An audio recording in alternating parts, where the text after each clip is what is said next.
Buenas tardes. ¿Qué tal? Buenas tardes. Soy Alejandro Dioses, soy médico neurólogo. El día de hoy vamos a tocar un tema, urgencias en patología neuromuscular. Quiero agradecer al comité organizador del Congreso por la oportunidad de poder compartir nuestro conocimiento. Siempre es bueno estar actualizados. Y bueno, un saludo para todos. Bueno, voy a comenzar la exposición. Bien. Urgencias en patología neuromuscular. Bueno, en neurología tiene algunas cosas que son a veces un poquito así difíciles, a veces como que nos pone un poco en aprietos, pero hay algunos tips que podemos utilizar que nos va a ayudar bastante cuando tengamos este tipo de patologías, sobre todo en el área de urgencias. Continuamos. Vamos a definir lo que es debilidad muscular aguda. Debilidad muscular aguda es el síntoma predominante de las urgencias neuromusculares. Toma bastante relevancia cuando compromete la musculatura respiratoria u orofaringea. Las patologías más frecuentes que tienen esta característica, esta debilidad muscular aguda, es el síndrome de Guillain-Barré y la miastenia gravis. Debilidad muscular aguda se define como la pérdida de la fuerza que se puede instaurar en horas o días, siempre en menos de 4 semanas, que es el tiempo en el cual se considera agudo. Cuando ya pasan las 4 semanas, ya toma el término subagudo, y cuando ya pasa 8 semanas es crónico. Esta debilidad más o menos generalizada se produce por alteración en algún punto de la unidad motora. ¿Qué es la unidad motora? La unidad motora es la unidad básica de la contracción muscular. ¿En qué consiste? Consiste en una neurona motora, por ejemplo, que está en el asta anterior de la médula, su raíz, su axón y el número de fibras musculares que inerva. Acá tenemos 3 unidades motoras, 3 neuronas motoras con sus 3 raíces, con sus 3 axones y con las fibras que inervan. Van a haber algunas, dependiendo de, es un síndrome plurietiológico, van a haber condiciones que van a ir afectando cada parte de esta unidad motora. Van a haber enfermedades como la poliomielitis o algunas infecciones virales enterovirus, no polio, que pueden afectar el asta anterior de la médula donde están las neuronas motoras. Va a haber patologías que afectan la raíz y el axón, como por ejemplo el Guillain-Barré. Va a haber enfermedades que afectan la unión neuromuscular, como por ejemplo la miastenia gravis. Y también va a haber patologías que afectan las fibras musculares, ¿no? En casos agudos en emergencia, habitualmente tenemos lo que es la rhabdomiolisis, neuromiopatía del paciente crítico, entre otros. Antes de pasar a evaluar algunas cosas específicas, me gustaría apoyarnos acá con algunos hallazgos físicos que nos van a ayudar bastante cuando tenemos dudas en el diagnóstico, ¿no? Cuando tenemos algún paciente con debilidad muscular aguda, entonces tenemos que evaluar algunas cosas. Tenemos que evaluar el patrón de la fuerza, lo motor, tenemos que evaluar los reflejos y tenemos también que evaluar la sensibilidad, los síntomas sensitivos. A ver, continuamos. Cuando evaluamos debilidad, siempre la debilidad muscular aguda en los pacientes que tienen enfermedades del músculo o enfermedades de la unión neuromuscular, la debilidad es proximal y en el cuello.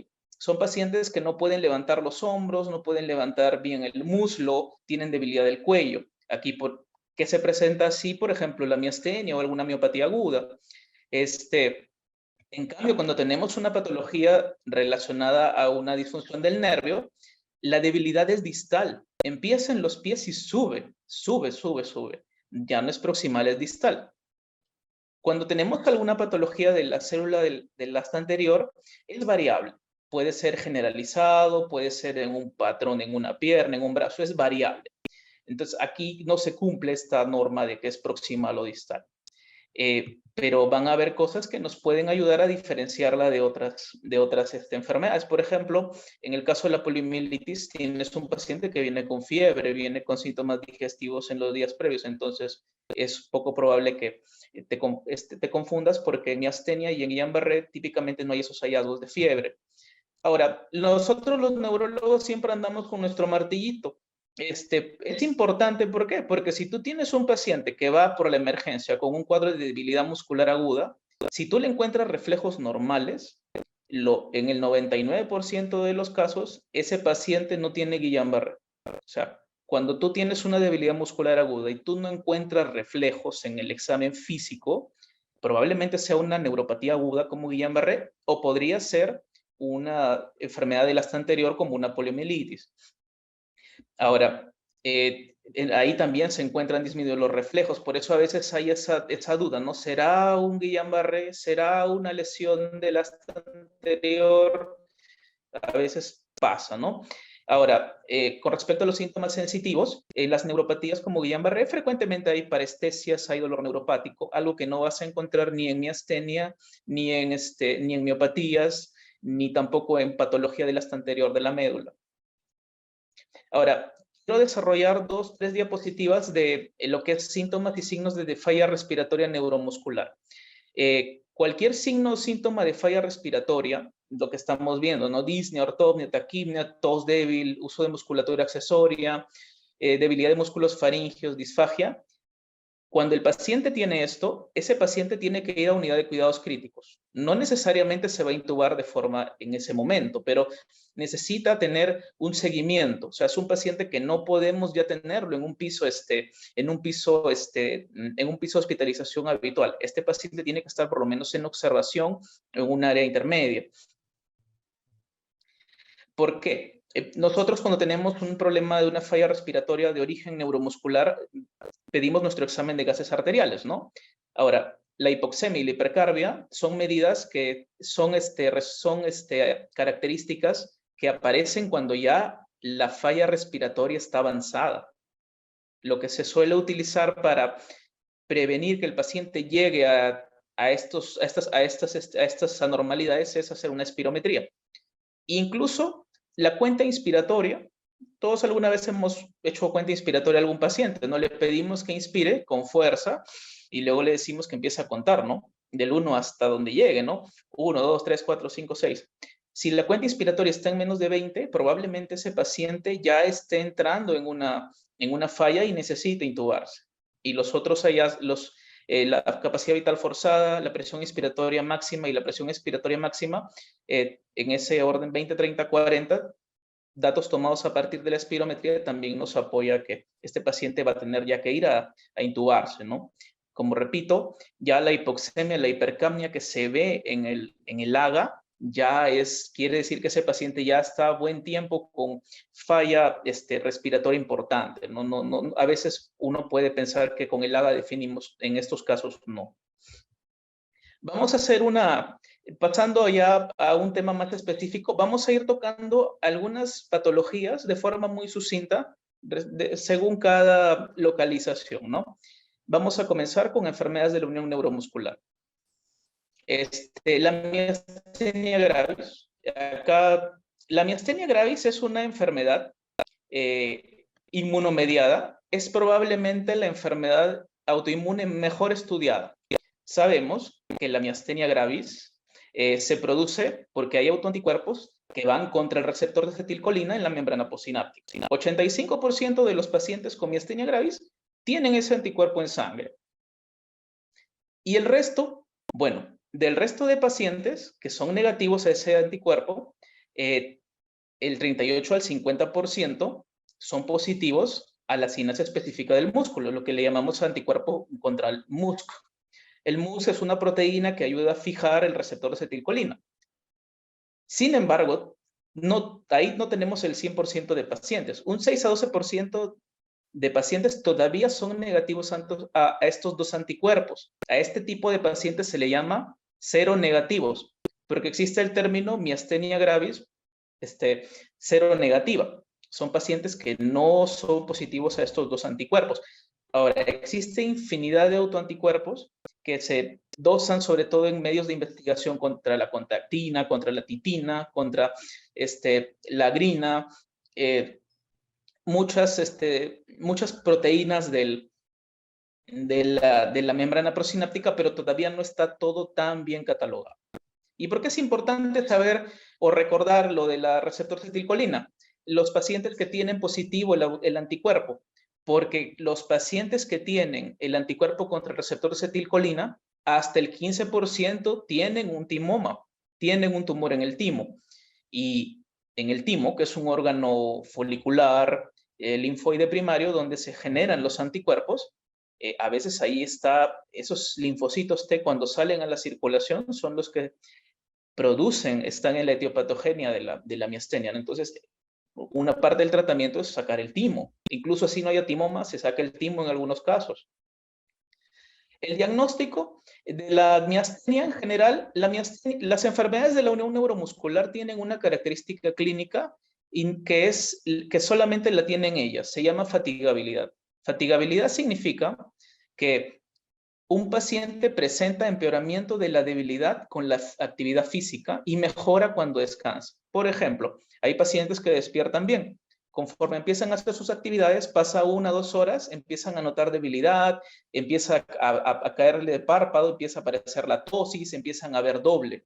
Ese mismo paciente dice, voy a dormir un poco, se va a descansar y cuando despierta, otra vez, entre comillas, está normal, o cuando empieza a hacer su actividad nuevamente aparece la debilidad muscular, ¿no? Esa es una característica de las enfermedades de la unión neuromuscular. Ahora, respecto a los test diagnósticos, bueno, hay uno nuevecito, no tan nuevecito, pero que se usa bastante ya últimamente, es el test el Ice Pack de la bolsa de hielo. Tiene una sensibilidad de 80%. Un paciente que viene con tosis, tiene un cuadro de fatigabilidad, se le puede poner un hielito, a veces en las refrigeradoras ahí, a veces hay refrigerantes, ¿no? El hielito, se le pone una bolsita, se pone de 2 a 5 minutos en el párpado. El test es positivo si es que luego de esos 2 a 5 minutos el paciente mejora la tosis. ¿Y por qué pasa eso? Porque las temperaturas bajas mejoran la transmisión neuromuscular. La sensibilidad es alta. En realidad ahora se hace este test para diagnóstico de miastenia. La parte 3 es el test de Tensilón, ya no se usa, es más un test histórico, ya en Europa, en Estados Unidos, ya no se produce ese medicamento. El efecto la prueba consistía en colocar una dosis intravenosa del hidrofonio y buscar que mejore la tosis o la debilidad, ¿no? Pero tiene efectos adversos que hacen que no sea muy recomendable. Y ya no se usa, es más un test histórico. Se pueden medir los anticuerpos, los principales, el anticuerpo contra el receptor de acetilcolina y contra el anti-MuSK. Y bueno, también pruebas de electromiografía, velocidad de conducción nerviosa y un test de estimulación repetitiva. Acá tenemos las sensibilidades de los principales estudios para miastenia. Al gráfico de la derecha tenemos la prueba de neurofisiología, ¿no? En la electromiografía, cuando hacemos una estimulación repetitiva, localizamos un músculo y a ese músculo le vamos a dar, ahí hay 10 disparos. Estamos que lo fatigamos con electricidad. Entonces, cuando el paciente tiene miastenia, el músculo, lo normal tendría que ser los 10 grafiquitos, estas 10 gráficas deben ser del mismo tamaño. Pero como el paciente tiene un trastorno de la unión neuromuscular, el primer disparo sale normal. A partir del segundo, del tercero y del cuarto, baja la amplitud del potencial, o sea, se fatiga el músculo. Eso es lo que se busca en la prueba de estimulación repetitiva, que tiene una sensibilidad de 75% para miastenia gravis generalizada. Ahora, respecto a miastenia gravis, respecto a lo que es algunos términos adicionales, conocemos todo lo que es la crisis miasténica. Crisis miasténica es el empeoramiento de los síntomas que requiere apoyo ventilatorio. A veces es fácil de diagnosticar cuando tienes ya un paciente que tiene un antecedente de miastenia, pero a veces el debut de la miastenia se produce con una crisis miasténica y ese paciente no tiene un antecedente, así que a veces hay que parar ahí la oreja y estar mirando, ¿no? Ahora, habitualmente hay un precipitante, alguna infección, algún medicamento que lo está afectando, cirugías, embarazo, parto, tiene una mortalidad cerca del 5%. Y también existe lo que es la crisis colinérgica. La crisis colinérgica es también el empeoramiento de síntomas que requiere apoyo ventilatorio, pero por exposición a dosis altas de anticolinesteráticos. Es muy rara y no se produce con dosis estándar, ¿no? Tendría que superar la dosis de 2 tabletas de piridostimina cada 3 horas. pocos pacientes llegan a esa dosis sin antes haber recibido algo adicional a la piriostigmina. Entonces es rara porque no se suele utilizar dosis más altas de eso que está en la diapositiva, ¿no? Más de 120 miligramos de piriostigmina cada 3 horas. Fármacos que pueden exacerbar los síntomas de miastenia. Bueno, los principales, los antibióticos como aminoglucósidos, las quinolonas, algunos antiepilépticos, algunos antipsicóticos, tener cuidado con los beta bloqueadores, con los bloqueadores de canal de calcio, con las benzodiazepinas, con los contrastes yodados, con el magnesio. Entonces, hay que ir viendo también más o menos cuando viene un paciente a qué fármaco se le puede o no dar. Ahora, el tratamiento de esta enfermedad de la crisis miasténica, pues es en UCI. Hay que controlar los precipitantes, si fue una infección, si fue algún tipo de enfermedad concomitante que lo está descompensando. La piedra angular del tratamiento de la crisis miasténica es la inmunoterapia. Puede darse inmunoglobulina endovenosa, 2 gramos kilo por 5 días, o plasmaféresis, 3 a 5 intercambios por 1 a 2 semanas. Se puede utilizar cualquiera de los dos. Los estudios, los últimos estudios, los estudios clásicos, siguen documentando de que la severidad de la enfermedad no difiere cuando se comparan los dos grupos, tanto de plasmaféresis como inmunoglobulina, a los días 14, 21, 28. Se puede usar independientemente del que se tenga. La elección va a depender de qué es lo que tengamos en nuestra entidad de salud, ¿no? A veces es más fácil conseguir la plasmaféresis, a veces es más fácil conseguir la inmunoglobulina. La plasmaféresis a veces tiene el problema de que te puede dar trombosis, infecciones del acceso del catéter, problemas con el citrato, ¿no? A la hora que se recambian los volúmenes. Mientras que la inmunoglobulina puede haber algunos problemas cuando el paciente tiene alguna deficiencia de inmunoglobulina A, ¿no? Entonces, cada caso se va evaluando según el contexto, pero se puede utilizar las dos, cualquiera de las dos. Recordar que cuando tenemos un paciente con una crisis miasténica, la piriostigmina hay que suspenderla porque puede incrementar las secreciones respiratorias. Entonces, va a alterar el manejo de la vía aérea. Los tratamientos a largo plazo con inmunosupresores no corticoideos tardan meses en producir efecto terapéutico, así que eso no se ve en una emergencia, no se usa. La timectomía puede mejorar los resultados en pacientes con miastenia que tienen anticuerpos positivos con anticuerpo contra el receptor acetilcolina. Puede tardar hasta 2 años en verse un beneficio. Por lo tanto, no es algo que se evalúe en la emergencia, ¿no? Ya se programa después. Bien, eso es en cuanto a miastenia. Quiero mostrarles unas 4 o 5 diapositivas sobre botulismo porque ahorita vamos a empezar a hacer un diagnóstico diferencial de lo que es parálisis flácida aguda. El botulismo es raro. En la época de los 90 hubieron algunos casitos por las conservas de los espárragos, ¿no? Es una parálisis flácida que se produce por toxinas bacterianas del Clostridium botulinum, ¿no? Hay 8 tipos de toxina. Es una bacteria anaerobia. Puede haber botulismo alimentario, productos enlatados, las conservas, los espárragos. También puede haber en los lactantes, puede haber botulismo por heridas, también iatrogénico por la aplicación del Botox a veces. Botulismo inhalado en pacientes que consumen sustancias. ¿Qué es lo que pasa en el botulismo? Las toxinas botulínicas van a atacar las proteínas SNAP. Las proteínas SNAP son las proteínas que se encargan de unir la vesícula sináptica. La vesícula sináptica tiene adentro la acetilcolina. Entonces, va a evitar que la vesícula sináptica llegue a su destino y produzca la liberación de la acetilcolina. Entonces, se destruyen esas proteínas y de esa forma, al no haber acetilcolina, hay debilidad y la debilidad es flácida. Entonces, parálisis flácida.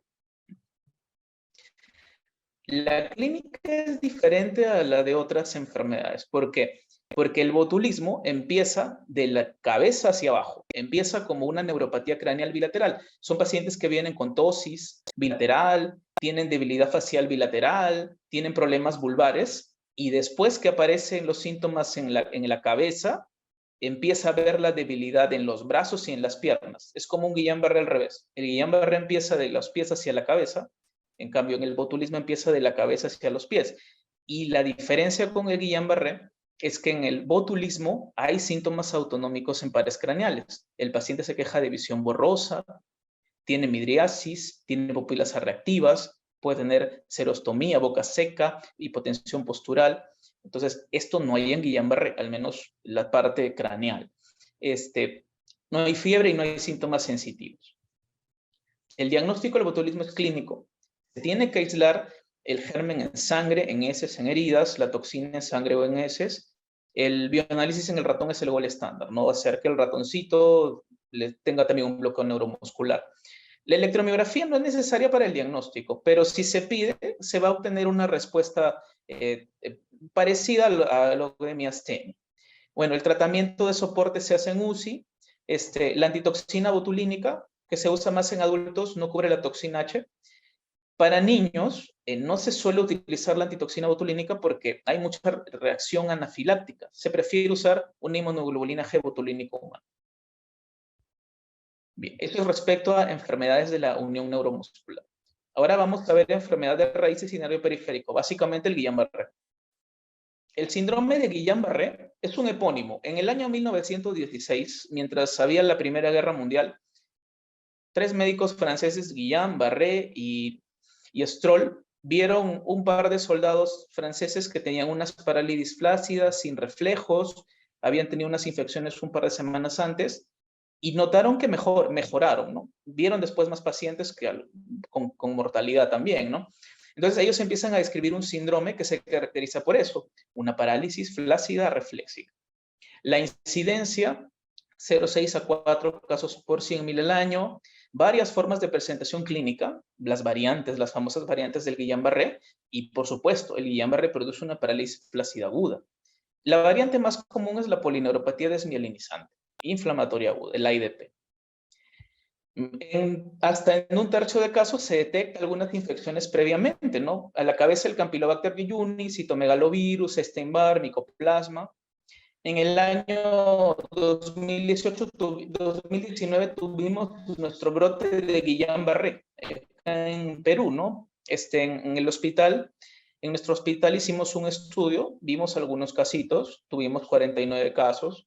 El principal agente fue el Campylobacter, variante fue las variantes axonales. En este caso, a diferencia de la literatura estándar, que es la literatura internacional, que la variante más frecuente es la desmielinizante. Hay dos tipos en cuanto a la fisiopatología, hay dos tipos, el tipo desmielinizante y el tipo axonal.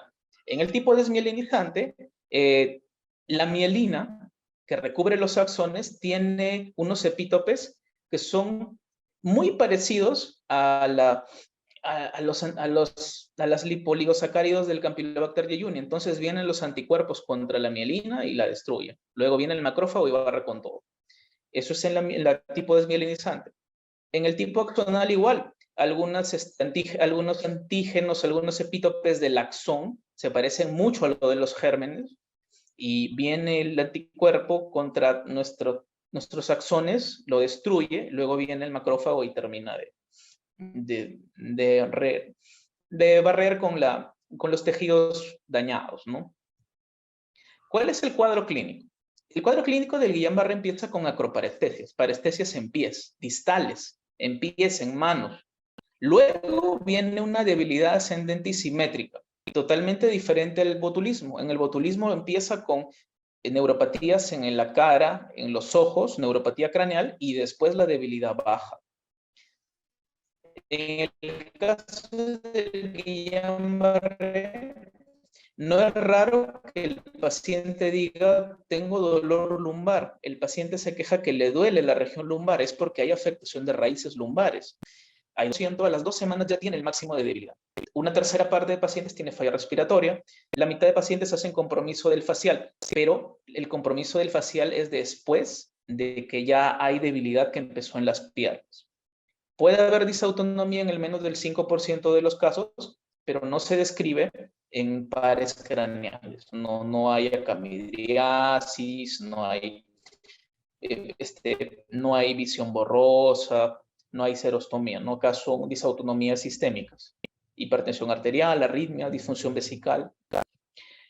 Las variantes clínicas más importantes del Guillain-Barré son el IDP, la polineuropatía desministrante aguda inflamatoria, la neuropatía axonal motora aguda, la neuropatía axonal sensitivo motora aguda y el síndrome de Miller-Fitch. Cuando tuvimos el brote del 2019, tuvimos que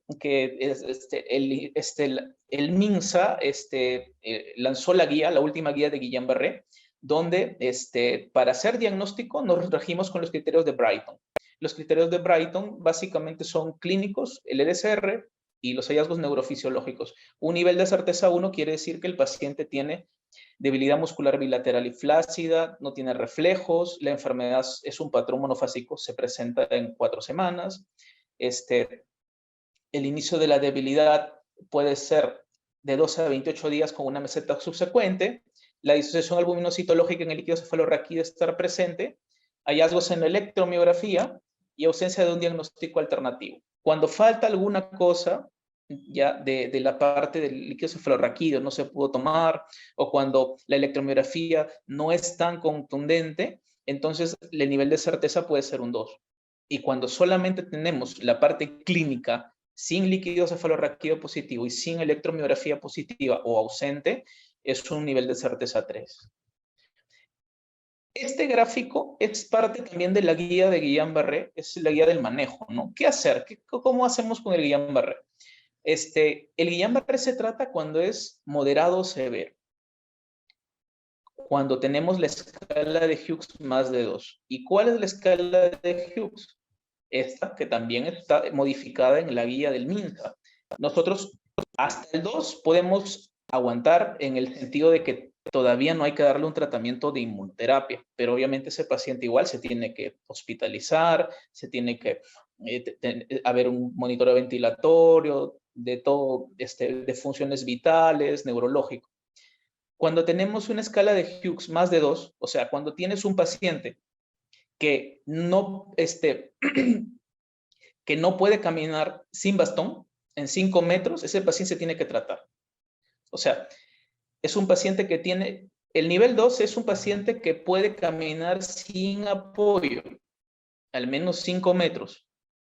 Si el paciente no puede caminar 5 metros sin apoyo, ese paciente se trata con inmunoterapia. O sea, el paciente hay que hacerlo caminar. Si no camina sin conclusión, si no camina 5 metros el paciente sin un bastón, si no puede caminar solo, ese paciente tiene que tratarse. El tratamiento es el monitoreo, la prevención del embolismo pulmonar y la inmunoterapia.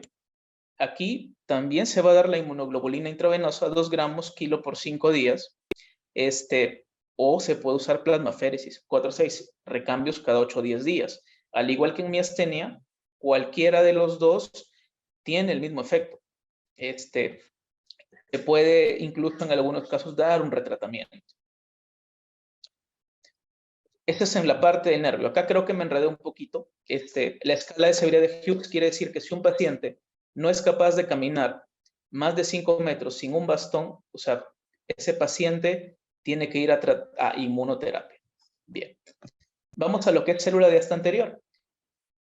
Otra parte de la unidad motora.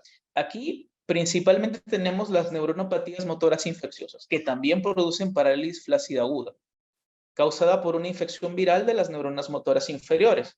Históricamente, el virus de la poliomielitis fue la causa más común de esta parálisis flácida aguda, pero ahora es raro. Hay otros virus como el virus del Nilo occidental, otros enterovirus no polio, que también lo pueden producir. Bueno, lamentablemente en marzo tuvimos un caso de poliomielitis en Loreto, ¿no? Un paciente que había tenido algunos problemas con las inmunizaciones, ¿no? Entonces, digamos, según lo que leímos en las noticias, los médicos de Loreto ya habían planteado el diagnóstico de una poliomielitis, incluso antes de que esto se hiciera a la prensa, ¿no? Porque esto salió después de un mes casi las noticias, pero ya planteaban el diagnóstico de poliomielitis desde el comienzo. Entonces, de todas maneras, tenerlo presente, ¿no? Ahora con el COVID, todos estos 2 años que no ha habido, se han perdido algunas inmunizaciones, es bueno tenerlo presente. Las características clínicas también se presenta como una parálisis flácida asimétrica. Te puedes confundir como un Guillain-Barré, pero esta es asimétrica. No empieza abajo, puede tomar brazos, piernas, puede empezar por músculos vulvares, músculos respiratorios. Y lo más importante, se asocia con encefalopatía, con fiebre, con linfadenopatías, con erupciones cutáneas, con diarreas, con vómitos. En estos casos, la evaluación de líquido es esencial. Cuando tenemos una poliomielitis o una infección de las astas anteriores, cuando hacemos la punción lumbar, vamos a tener elevadas las proteínas y linfocitos, pleocitosis, aunque al inicio suele ser neutrofílica, así como la TB, que a veces en MEC-TB, meningitis tuberculosa, al inicio puede haber un poco de neutrófilos y de ahí ya vira a linfocitos. Bueno, se tiene que buscar el PCR en el líquido cefalorraquídeo para encontrar el virus de la polio o aislarlo en nasofaringe o heces. Bueno, y para el virus del Nilo Occidental se hace inmunoglobulina M en el líquido. El virus del Nilo Occidental es muy raro verlo acá en Perú, pero se ve más en Europa, en Estados Unidos, en África, pero de todas maneras nosotros recibimos bastantes turistas. Entonces, si en algún momento tenemos algún paciente que viene de Estados Unidos, de Europa, con una parálisis flácida aguda, hay que tenerlo en la cabecita, no olvidarlo. El tratamiento es de soporte, manejo respiratorio. Lamentablemente aquí no hay un tratamiento específico. Por ahí se planteó en algún momento en el virus del Nilo Occidental dar inmunoglobulina, pero no está totalmente aprobado. Para polio no hay lamentablemente ningún tratamiento, entonces simplemente soporte, manejo respiratorio y comenzar pronto la terapia para ayudar a mitigar la discapacidad.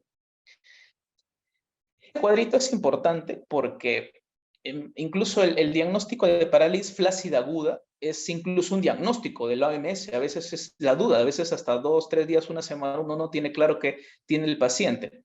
Entonces, acá más o menos tenemos cómo distinguirlas, ¿no?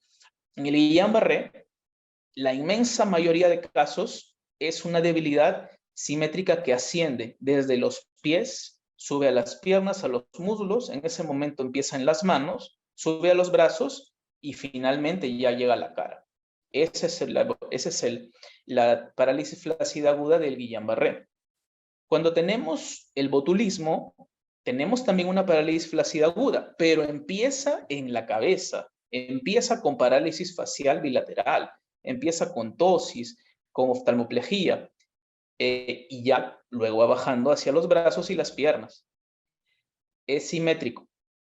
Ahora, respecto a la poliomielitis, también es una parálisis flácida aguda, pero acá hay fiebre, el patrón no es distal, el paciente tiene otras cosas, tiene una diarrea, está séptico, hay encefalopatía, porque el virus es sistémico, o sea, ataca principalmente ahí, pero el enterovirus puede producir mielitis, puede producir encefalitis, es un virus muy neurotrópico.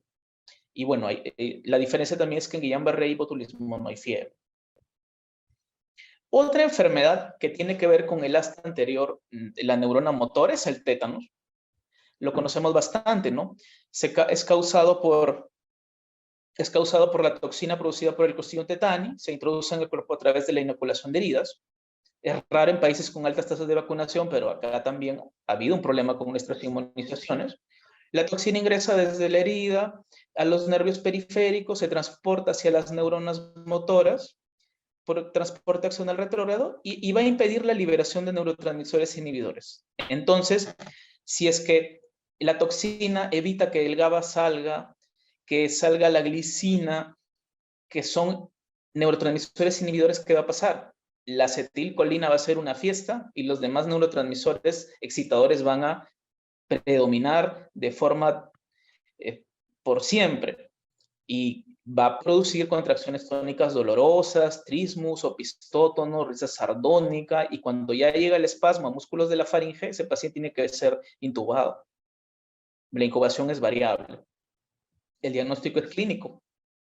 El Clostridium tetani se puede cultivar en las heridas cerca del 50%, ¿no? El tratamiento principalmente es soporte, apoyo respiratorio. Como la toxina no se puede desligar de las neuronas, a veces los pacientes están hospitalizados semanas o meses. Se tiene que eliminar la fuente de la toxina, debridar las heridas, dar antibióticos, penicilinas, metronidazol. Se puede utilizar la inmunoglobulina antitetánica para neutralizar la toxina que aún está libre, porque la que ya se unió de las neuronas, esa ya nadie la retira. Se puede usar benzodiazepinas, propofol, bloqueo neuromuscular para espasmos. Se puede usar antihipertensivos, magnesio, morfina para las disautonomías.